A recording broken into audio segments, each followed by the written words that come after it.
우리 하나님 말씀 시편 53편 말씀을 봉독을 했고요. 이 말씀 가지고 어빌리티라고 하는 제목으로 하나님 말씀 증거하겠습니다.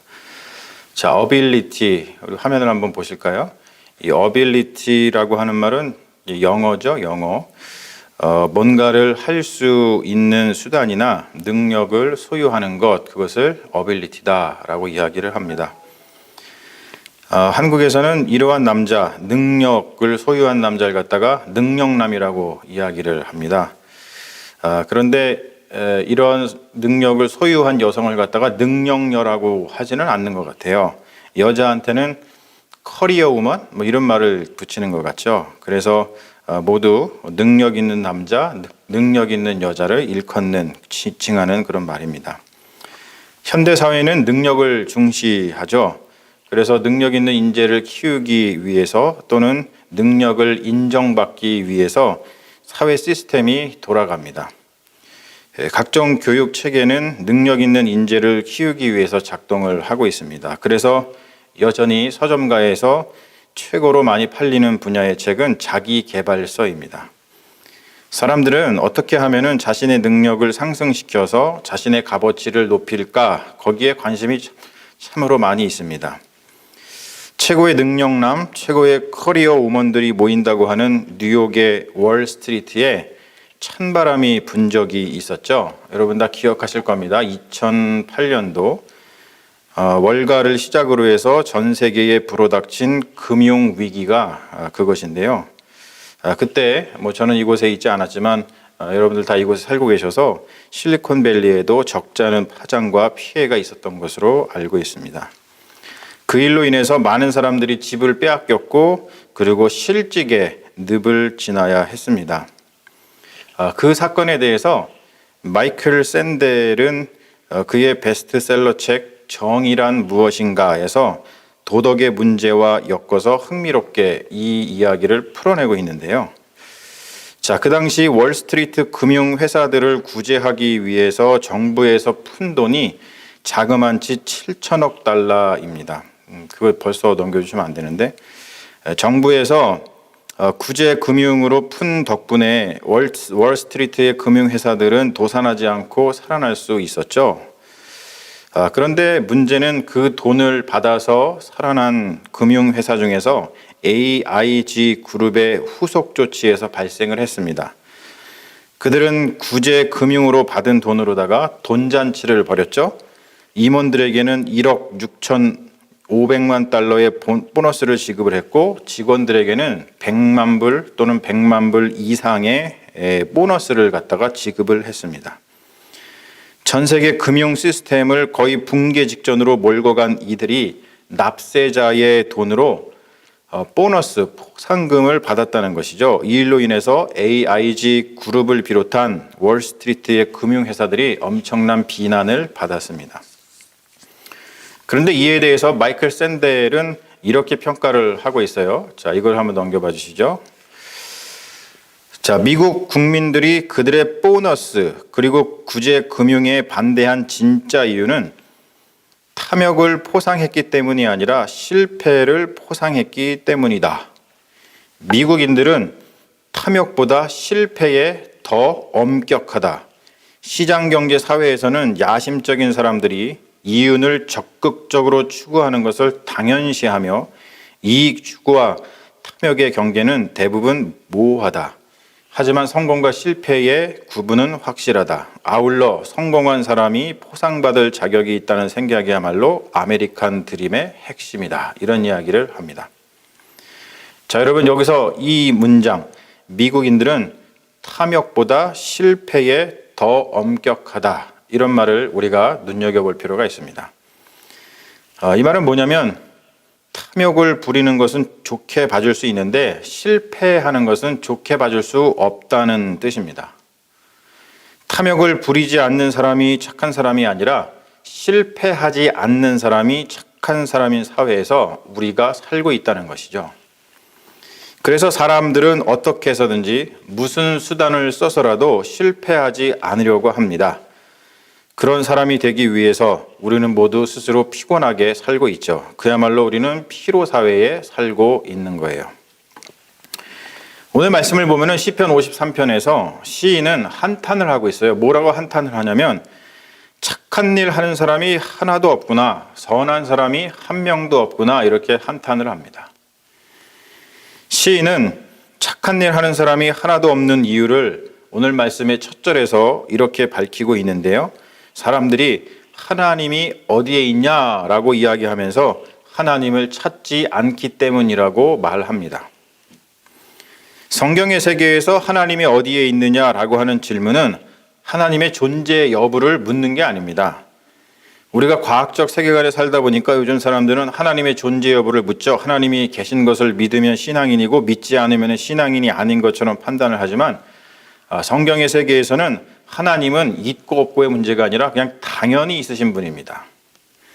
그러므로 오늘 말씀에서 하나님이 어디 계시냐라고 질문하는 것은 하나님이 존재하는지 존재하지 않는지를 묻는 질문이 아니라 하나님에 대해서 의도적으로 적극적으로 반항하는 태도를 말하는 것입니다. 오늘 말씀에서도 이야기하죠. 하나님께서 하늘에서 굽어 보신다는 거예요. 하나님께서 우리에게 눈을 뜨고서 시선을 보내신다는 것이죠. 그런데 사람들은 빤히 내려다 보고 계시는 하나님의 시선을 의도적으로 무시한다는 거예요. 그리고 모두들 딴 길, 그냥 자기가 가고 싶은 길을 찾아서 벗어나서 한결같이 썩은 일에 마음을 모든다고 이야기를 하고 있죠. 마치 누가복음 15장에서 등장하는 탕자처럼 빤히 아버지가 살아계시는데 아버지를 죽은 사람 취급해서 자기 재산을 챙겨가지고 먼 나라로 가서 허랑방탕한 생활을 하는 그러한 사람과 같다는 것입니다. 자, 여러분 요 이야기를 좀 들어보셨을 거예요. Wesleyan Quadrilateral, 말하기도 좀 어려운데 이거 한번 넘겨봐 주세요. Wesleyan Quadrilateral, 웨슬리의 사변형이라는 말이에요. 여러분들이 우리가 감리교에서 이렇게 성장하신 분들은 아마 이 웨슬리의 사변형에 대해서 많이들 들어보셨을 거라고 생각을 합니다. 네 가지죠. 계시, 전통, 이성, 경험, 이것을 갖다가 quadrilateral이라고 이야기를 합니다. 이게 왜 중요하냐면 이 네 가지가 우리의 신앙 또는 우리의 삶을 구성하는 원천이 되어야 한다고 말하는 것이 기독교 신학의 보편적인 생각입니다. 자, 물론 기독교인들은 계시가 담긴 성경이 가장 중요한 삶의 원리라고 생각을 하죠. 그래서 성경에 없는 삶의 원리는 전통이나 이성 또는 경험을 통해서 파악할 수 있다고 생각을 합니다. 그런데 저는 이것을 조금 다르게 해석을 오늘 해보려고 하는데요. 자, 한번 넘겨봐 주세요. 바로 이건데요. 두 가지의 소스라고 하는 건데, 계시와 전통, 계시라고 하는 것은 하나님에게서 나오는 것이죠. 그리고 전통은 역사에서 오는 것입니다. 이것은 인간의 바깥에서 오는 겁니다. 인간의 바깥에서 오는 소스. 그리고 이성과 경험은 인간 안에서 오는 소스입니다. 그래서 인간 바깥에서 오는 소스하고 인간 안에서 오는 소스가 균형을 맞춰야지만 우리의 삶이 균형을 맞춰서 평안을 누릴 수가 있습니다. 그리고 우리는 이 두 소스 사이에 균형을 맞추도록 그래서 노력을 해야 되죠. 그런데 인류의 역사를 보면은 이 두 가지 소스의 균형이 잘 맞은 적이 거의 없었어요. 그래서 인류의 역사가 계속해서 불행했죠. 중세 때는 계시와 전통의 소스가 너무나 강해가지고 인간들이 고통을 받았습니다. 그런데 한 300년 전부터 계몽주의 이후 시대부터 지금 시대에 이르기까지는 이성과 경험의 소스가 너무나 강해서 인간들이 고통을 당하고 있습니다. 자, 오늘 말씀 보면 이런 얘기 하시죠.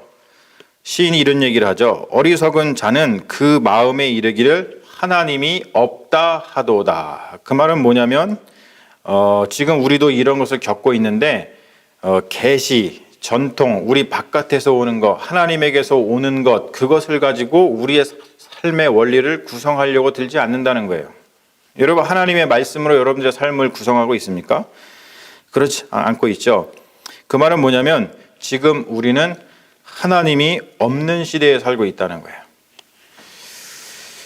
니체가 짜라투스트라는 이렇게 말했다라는 책에서 이런 얘기했죠. 신은 죽었다. 그러면서 이런 얘기를 합니다. 신은 우리가 죽였다. 우리가 신을 죽였다라고 인간을 합니다. 우리 인간이 신을 죽였다. 이런 이야기를 합니다. 니체의 고발은 굉장히 통렬한 것입니다. 인간의 이성, 그러니까 우리 안에서 오는 것, 그것만이 삶을 구성하는 가장 중요한 요소로 등장한 계몽주의 시대 이후에 인간은 자기 자신 이외에 바깥에서 오는 그 어떤 존재에게도 간섭받기를 싫어합니다. 그러다가 급기야는 하나님까지 우리가 죽이고 말아요. 하나님 필요 없다라고 이야기를 한다는 것이죠. 신을 죽여버린 인간 사회에 일어나는 엄청난 일들, 그 세상을 고발하는 것이 니체의 철학이고, 그렇게 신없는 세상에서 어떻게 의미 있는 삶을 살아갈 것인가를 고민하는 것이 니체의 철학입니다.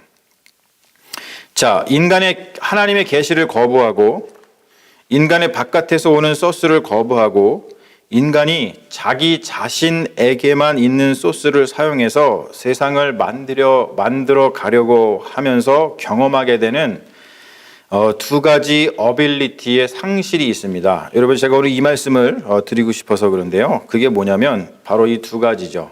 두 가지 어빌리티를 우리가 상실해서 살아갑니다. 하나님을 거부한 것 때문에 경험하게 되는 두 가지의 상실된 어빌리티입니다.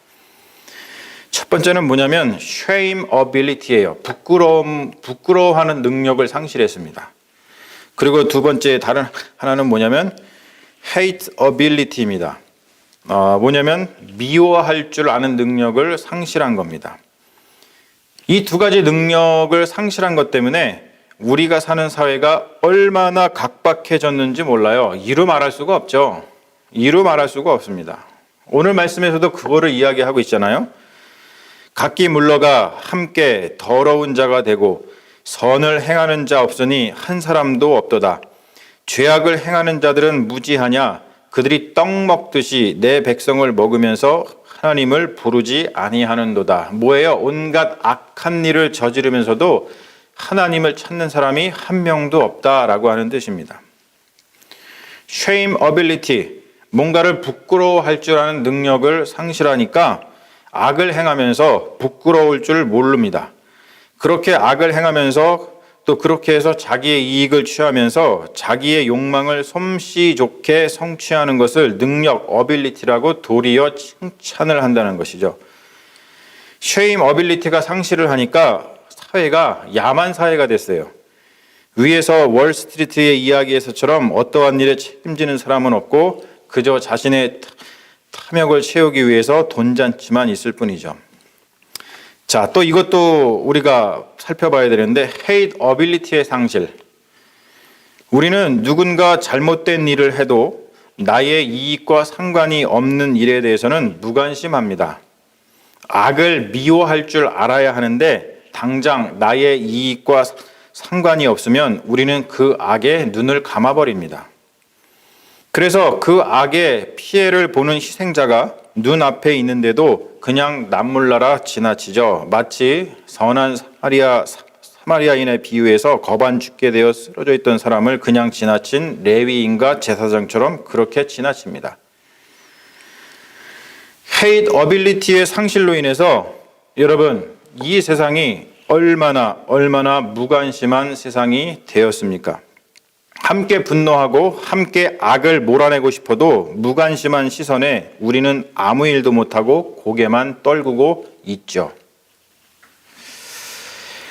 shame ability의 상실 그리고 hate ability의 상실은 모두 어디에서 비롯된 것인가? 바로 오늘 말씀이 전해주고 있죠. 바로 여러분 이겁니다. 하나님을 경외하는 어빌리티를 상실했기 때문에 그래요. 우리도 교회를 다닌다고 하면서 알게 모르게 하나님 없는 세상에 젖어 삽니다. 주님께서 시장바닥에서 기도하며 자기를 드러내는 바리새인들의 행태를 신랄하게 비판하면서 골방에 들어가서 기도하라고 말씀하셨죠. 그 말은 뭐냐면 사람들을 의식하지 말고 하나님을 진지하게 의식하라는 뜻입니다. 그런데 요즘 우리들은 다른 의미에서 골방에 들어가서 기도를 합니다. 뭐죠? 프라이버시 때문에 그렇습니다. 이것 또한 하나님을 의식하는 것이 아니라 다른 형태로 남들을 의식하는 기도인 것이죠. 우리가 우리의 기도에 공공성이 있는가, 존재하는가 한번 물어볼 필요가 있어요. 공공성이라는 건 딴 게 아닙니다. 공의와 정의. 우리가 기도를 할 때 하나님을 경외하고 그리고 또 고통받는 사람들에 대한 애통한 마음이 있는가? 우리의 기도에 그러한 공공성이 존재하는가? 요즘 우리가 드리는 기도는 하나님을 경외하는 어빌리티에서 비롯된 기도라기보다는 자기 만족과 자기 탐욕에 근거한 기도라고 말해야 할 것입니다. 그 말은 뭐냐면 기도에 온통 나 자신밖에 없다는 것이죠. 나 자신밖에 없어요. 여러분, 우리의 기도를 한번 들여다보세요. 하나님의 계시를 받고 하나님을 경외하는 마음을 가지고 하나님의 지도를 받으려는 순종과 감사의 기도보다 우리가 기도할 때 우리는 하나님이 나를 위해서 뭔가 해 주시기를 바라는 그러한 청원 기도가 얼마나 많이 있습니까? 내 기도를 들어주시면 하나님이 계신 것이고 내 기도를 들어주시면 하나님이 나를 사랑하는 것이고 내 기도를 안 들어주시면 하나님이 안 계신 것이고 내 기도를 안 들어주시면 하나님이 나를 사랑하지 않는 것입니까? 사랑하는 여러분, 그리 아니하실지라도 우리가 하나님 앞에 감사할 수 있습니까?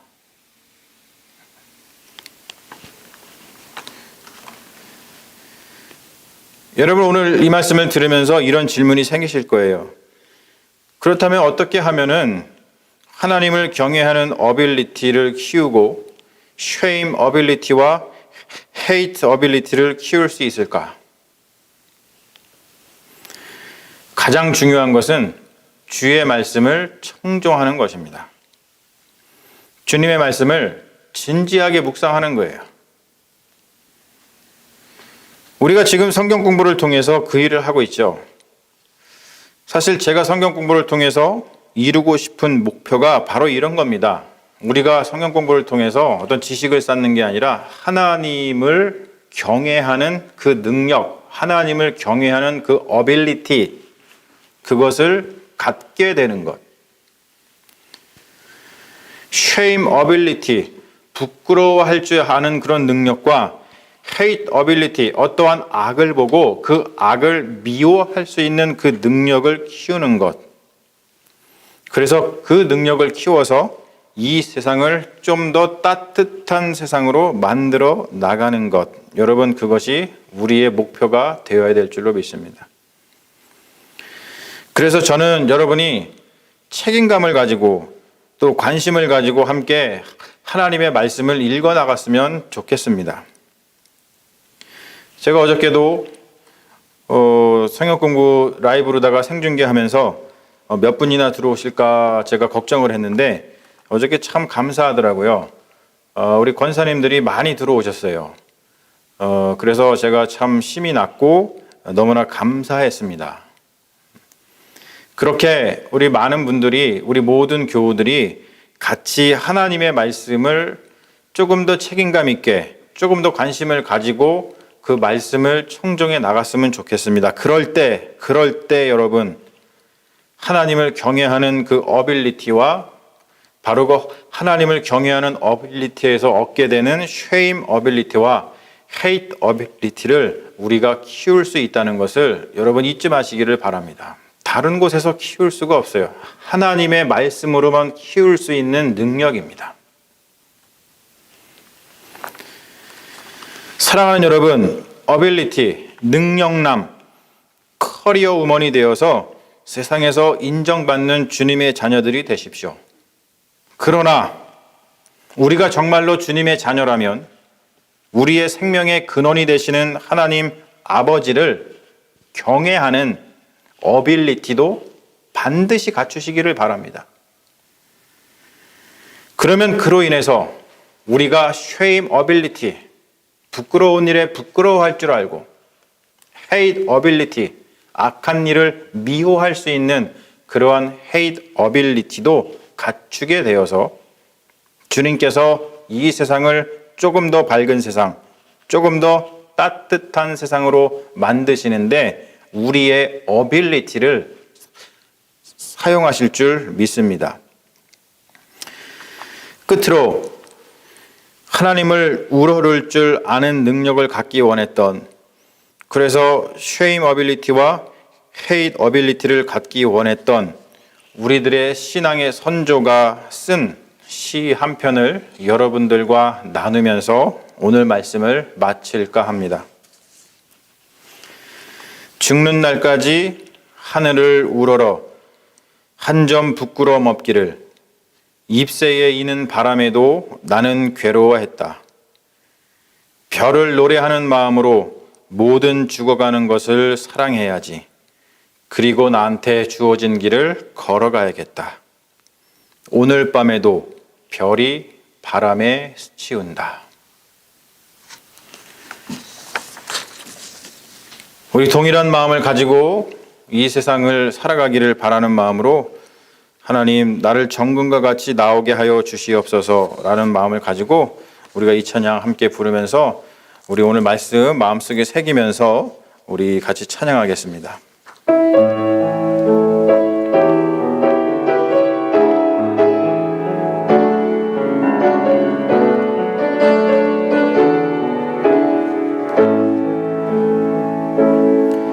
주가 보이신 생명의 길, 나 주님과 함께 상한 마음 들이며 주님 앞에 나아가리.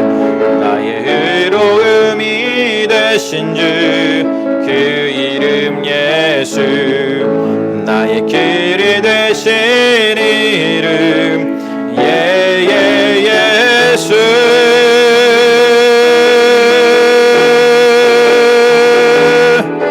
나에게 오직 그가 하시나니, 나를 단련하신 후에 내가 정금같이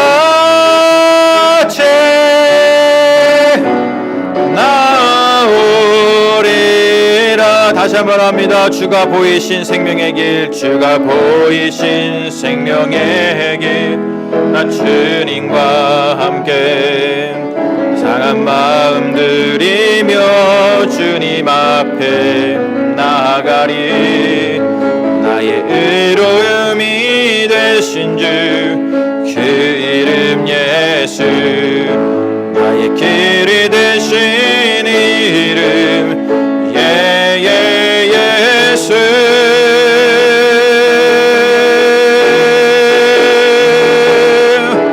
나에게 오직 그가 하시나니, 나를 단련하신 후에 내가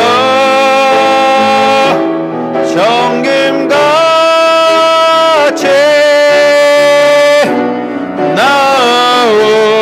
나오리라. 나에게 오직 그가 하시나니, 나에게 오직 그가 하시나니, 나를 단련하신 후에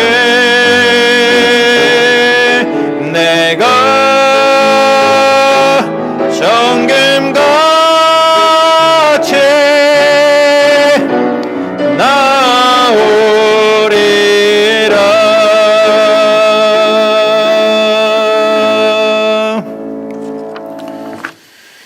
주여, 우리는 어떤 어빌리티를 가지고 있습니까?